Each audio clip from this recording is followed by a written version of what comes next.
जड़ है। ये तो चेतन की वजह से आपको ये यहाँ पर बस्ती नजर आ रही है, यहाँ पर रौनक नजर आ रही है, यहाँ पर आकर्षण बना हुआ है। और उसने ये जो सारी लुभावनी आकर्षक मनमोहक रचना यहाँ जो बना रखी है, वो सारी की सारी आपको यहाँ फंसाने के लिए बना रखी है।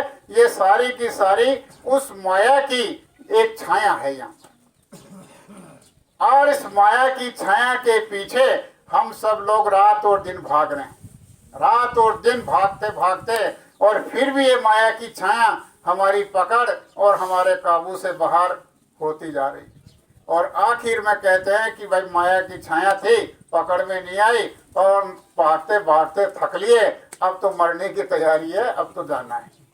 ऐसे कैसे खाली हाथ फिर हम लोग चले जाते हैं।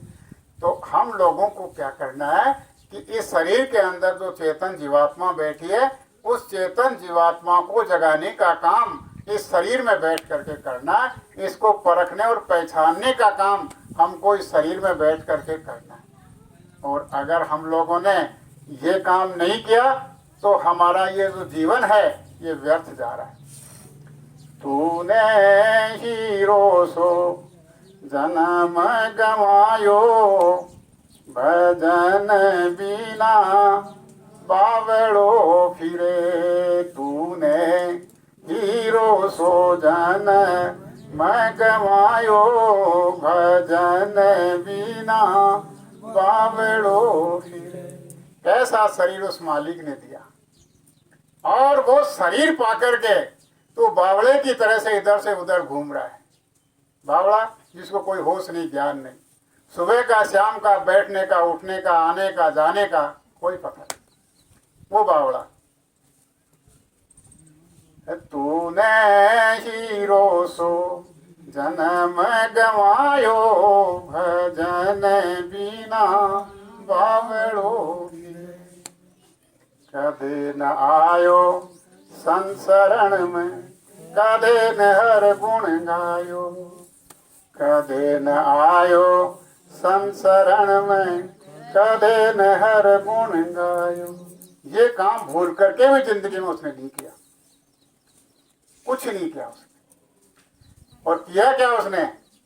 पछ पछ मारो बैल की नाई, सोई रहो रे उठ खायो, भजन बिना बावड़ो फिरे।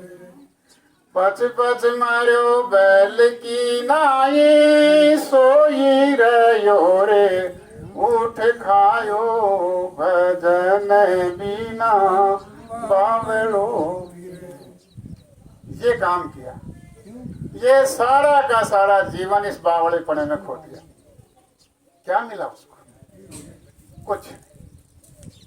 आज आपको ये निवेदन किया जा रहा है कि अब तो होश में आ जाओ, अब तो चेत करो, अब तो समझो, अब तो ये कौन बोल रहा है इसका थोड़ा सा विचार करो। अगर विचार नहीं करोगे तो क्या होगा? अभी आपको बताया जा रहा है कि 84 लाख योनियां बाकी, वो नरक अभी बाकी है, उनमें ऐसे मार मार के कमर तोड़ी जाएगी बहुत। इसलिए आज आपको ये बताया गया कि अंदर ये जो बोलने वाला बैठा है, जीवात्मा बैठी है, इस जीवात्मा को आप इच्छा करोगे, जगाओगे। खेली मारी घटम ज्ञान विचारो, यो कौन है बोलन हारो। खेली मारी घटम ज्ञान विचारो, यो कौन है बोलन हारो। विचार करो, सोचो, आपके घर में से कौन निकल गया, कहाँ गया? आप कहते हो कि मेरे माँ बाप हैं, माँ बाप ने मुझे जन्म दिया, और कहते हो कि मेरे शरीर की चमड़ी की जूती पहना दूं तो इसका एहसान पूरा नहीं होगा। बात सही है, लेकिन अगर जूती पहना दे फिर हो गया काम? ऐसा नहीं है। आपकी भक्ति से आपकी साधना से अगर आप अपने माँ और बाप का मोक्ष कर दो, अपने माँ और बाप को अपनी साधना से, अपनी भक्ति से जहां के आप जाने जा रहे हो वहां उनको पहुंचा दो, तब जाकर के उस माँ और बाप का एहसान पूरा होता है। चमड़ी पहनाने से क्या हो जाएगा? कुछ नहीं होगा। असल चीज तो यह है, वंश में भागीरथ एक होता है, और वो वंश का भागीरथ अपने पूर्वजों को सबको उसने तार दिया, सबका कल्याण कर दिया और सबको मुक्ति कर दिया, और मुक्ति करने के बाद में सबको अपने माँ और बाप को, दादा को, दादी को, सबको अपने घर में पहुंचा दिया। वो था वंश में भागीरथ। तो वंश में भागीरथ का मतलब है कि जब अपने घर में कोई मौत हो जाती है, आप सब लोग चारों तरफ चारपाई के खड़े रहते हो, और फिर आप क्या करते हो? लाचार, बेबस, मजबूर होकर के कुछ नहीं कर सकते। आप ये कहते हो कि दादा क्या खाओगे, क्या पियोगे, किससे मिलना है, क्या इच्छा है?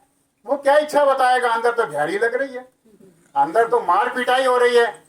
तुम्हारा उस समय क्या लेना देना? कुछ नहीं। तुम कितना ही करो, तुम्हारा मुंह खत्म हो जाता है उसका। लेकिन आप समझ रहे हो कि अब ये इसकी जीवात्मा कहाँ जा रही है, कौन लेके जा रहा है, किधर लेके जा रहा है? ये सब काम आप मनुष्य शरीर में बैठ करके इस बोलने वाले की आंख से आप लोग देख सकते हो। ये काम हम लोगों को इसमें करना है।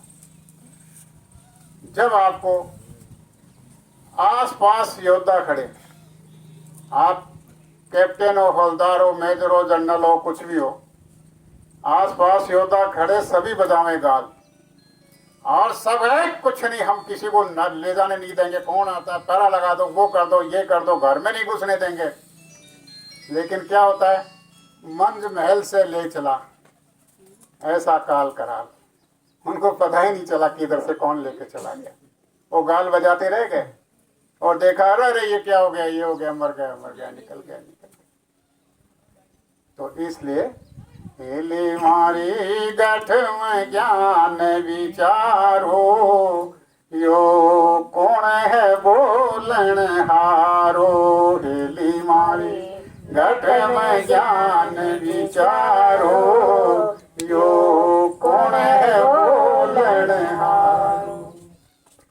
जब आप लोग ये बात कायम कर लोगे कि बोलने वाला शरीर में कहाँ बैठा है, आज से पहले किसी को पता था, लेकिन यहाँ आकर के गुरु महाराज ने ये बताया कि ये जो बोलने वाला है, ये पहले किसी को पता नहीं था। पहले कौन क्या कहते थे कि ये इसको शरीर को यहाँ से दबाएंगे पैर में तो दर्द होता है, इसका मतलब ये बोलने वाला यहाँ रहता है। अगर नीचे दबाओगे नीचे दर्द होगा तो बोलने वाला तो यहाँ भी रहता है।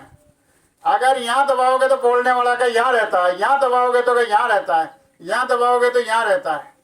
लेकिन सही और सच्ची बात गुरु महाराज ने आकर के जब खोला,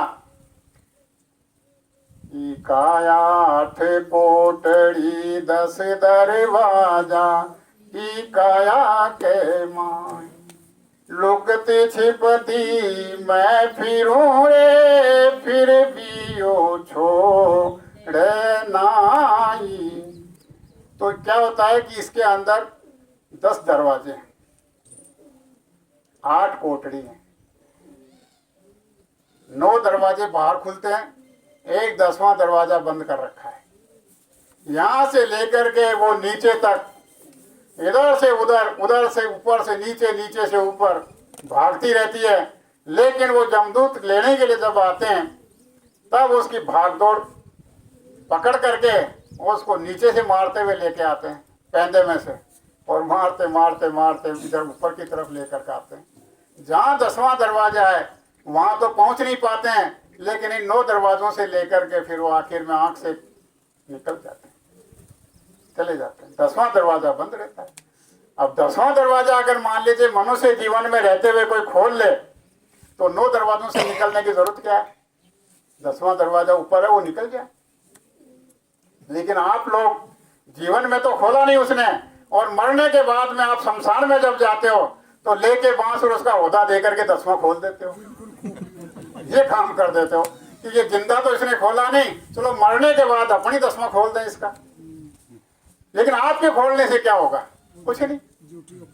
ये अंदर का 10वां दरवाजा जीते जी खोलने का काम गुरु महाराज ने बताया था। खुद ने तो खोला नहीं और दूसरे से 10वां दरवाजा खुलवाता है। तो अब ये बात है, तो इसलिए कहने का हमारा आप लोगों से यह है कि जब हम लोग इस तरह से ये जो अंदर बोलने वाला है, हमारे दिल के अंदर ये इच्छा जग जाएगी और इच्छा जग जाएगी, विचार आ जाएगा कि हम लोगों को इसकी खोज खबर करनी है। कैसे करें? इसके जानकार के पास में चलें। अब जानकार कौन होते हैं इसके? इसके जानकार वो होते हैं जहां की ये रहने वाली थी, वहां के कोई आया तो अपने दिल में ये इच्छा पैदा हो जाए कि चलो जानकार के पास में चले। हे परमात्मा, मैं अपनी जीवात्मा को जगाने के लिए इसके भेदी से, इससे जानकार से, इसके सहयोग करने वाले से, इसके देश के रहने वाले से मैं मिलना चाहता हूँ। आप ऐसी कोई मेरे पर दया मेहर करो और उसका और मेरा मिलान कर दो। तो आप जब ये इच्छा करोगे तो वो भी आपके लिए तड़प रहा है और आप भी तड़प रहे हो, तो दोनों का मेल मिल जाएगा।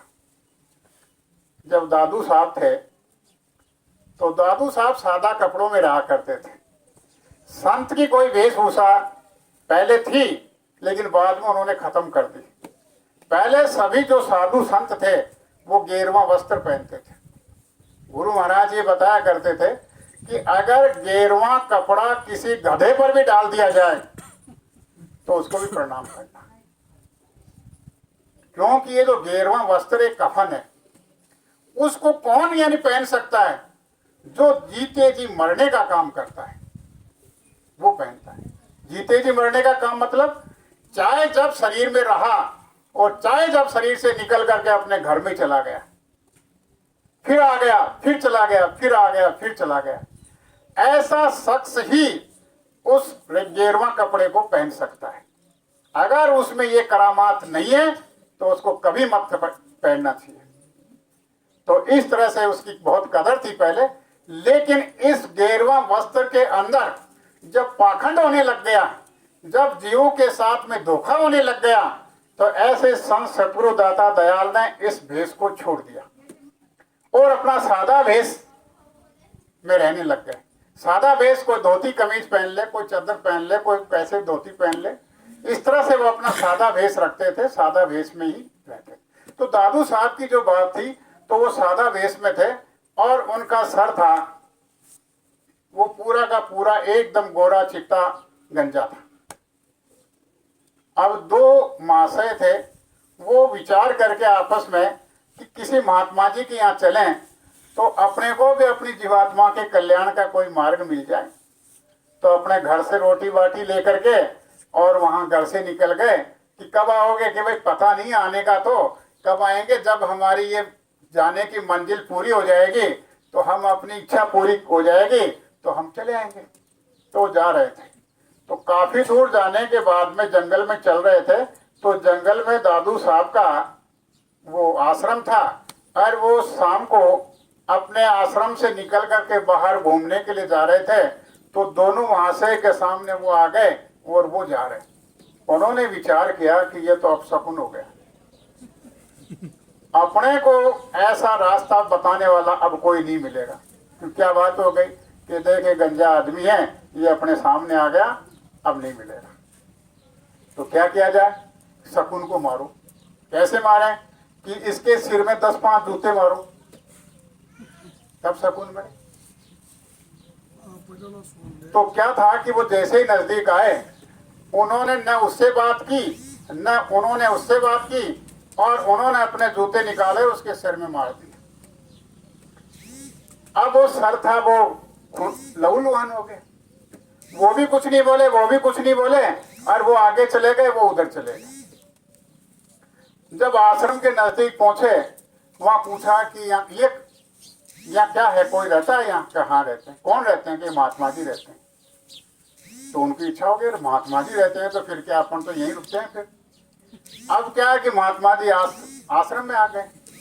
आश्रम में आए और शाम को जब सत्संग हुआ मंच पर बैठे, उन्होंने पहचान लिया, अरे ये तो वही है जिनके अपन ने वो जूते मारे थे, ये तो बहुत बड़ी गलती हो गई अपनी। तो लेकिन उन्होंने ये बताया कि सत्य चीज को पाने के लिए अगर आप लोग कुछ भी परीक्षा करना चाहो आप कर लीजिए, उसमें संत सतगुरु कोई बुरा नहीं मानते।